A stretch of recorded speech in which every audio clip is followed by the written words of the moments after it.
Okay, we're back to read the story. So we have Bat Count, a citizen science story. The sun is dropping behind the ridge, and the red-winged blackbirds have quit their squalling, so I know it's almost time. Mom and Dad wash dishes while I gather twigs. When my hands are full, I carry them down to the fire pit and pile them into a little teepee.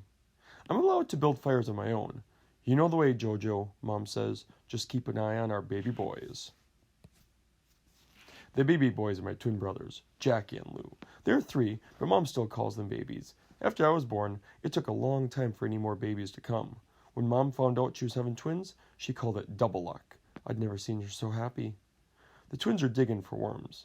They don't remember the counts. We started the bat counts after the twins were born. When I was little, Mom used to sweep bat drop-ins from the barn once a week. She sprinkled them in her garden and swore they made her plants grow bigger. Once, before the twins came, Mom and I spotted a mama bat hanging upside down in the hayloft, wedged into a gap between 2 boards. She hugged her baby tight with her wings. Both bats were small like mice. Not scary at all. They looked a little fragile, really. Mom said, "Don't bother them, Jojo. Our barn is probably a maternity roost where mother bats come in summer to birth their pups." They only stayed for the warm months, though, like the people in the cabin down in the hollow. Summer folks, Mom called them. The bats slept through winter in caves and mine shafts with other bats from all around. The year the twins came, there were fewer drop-ins. Mom was busy juggling double bottles and double diapers and didn't give it much thought. Back then, Mom only had time for the baby boys. The year after, there were even fewer, and she started worrying. The newspaper told how thousands of bats were dying in the winter caves because of a disease called white nose syndrome. But there's hope that some won't catch the disease or can maybe recover from it. The bat scientists began tracking them. They asked people to do counts when the bats fly out at night to feed and to fill out forms and send their numbers in. That year we began our counts. The most we counted was 39 bats. The summer after that, we counted again and there were just 10. And this year when the bats first arrived in June, it wasn't much of a count at all. There was only one single bat. We didn't sweep up drop-ins once this whole summer. Mom said bats have 1 pup at a time, like people, and just once a year. By midsummer, the pups, if there are any, will fly out alongside their mothers. So now in August, we count again. If our barn really is a maternity roost, and our bat has pups, we'll have 2, and maybe the bats can recover. I strike a match and touch it to my twig teepee. The piles catches quickly, and smoke puffs up. The screen door slams, and Mom and Dad start drawing the driveway. Jack and Lou drop their shovels and dash to meet them.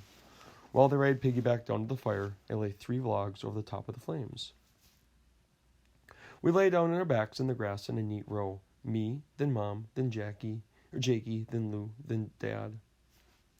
The bats usually fly out from a gap at the top of the barn, on the side facing the pond. That's where we watch. We haven't been lying in the grass for more than 5 minutes when our bat, shoots out. My heart jumps, and Mom squeezes my hand. Dad says in a hushed voice, "Jojo, keep watching by the roof. I'll keep an eye on the side so we know if she goes back in." Mom and I snuggle up close and lie still. We wait and wait. I wonder that the twins aren't more squirmy, and then over the crickets I hear slow, deep breathing. They're asleep. Dad whispers, "Our bat has flown back into the barn through a hole at the corner." We wait and watch. Mom sighs. "Well, there is still one." The way she says it, I know she thinks the count is done. 5 more minutes, Mom, please," I whisper. "Okay," she whispers back. But then it's time to take these baby boys into bed. I hold my breath and cross my fingers. Finally, Mom nudges me. "Okay," she says, "it's time." I let out all of my breath in a big sigh. And just at that moment, I see them. 1, 2, 3 shadows fluttering out from the barn. 3! "Mom," I shout, whisper, "did you see?" She squeezes my hand. "I did. There were 3, Mom, 3. Dad shakes his head and smiles. Wow. We lie by the fire for a little while longer, snuggled up before agreeing that the count is done.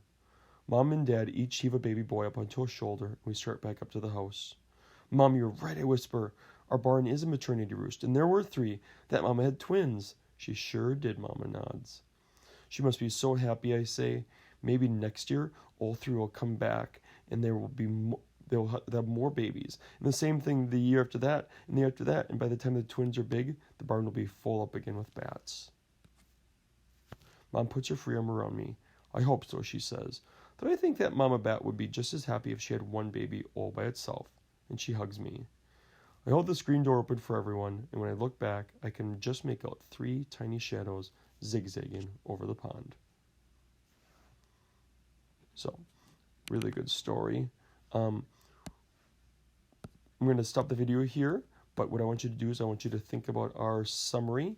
Somebody, who's the main character, wanted, what did they want? But what's the conflict or that problem getting in the way of that goal? So how did the character try to solve it? And then what was the resolution?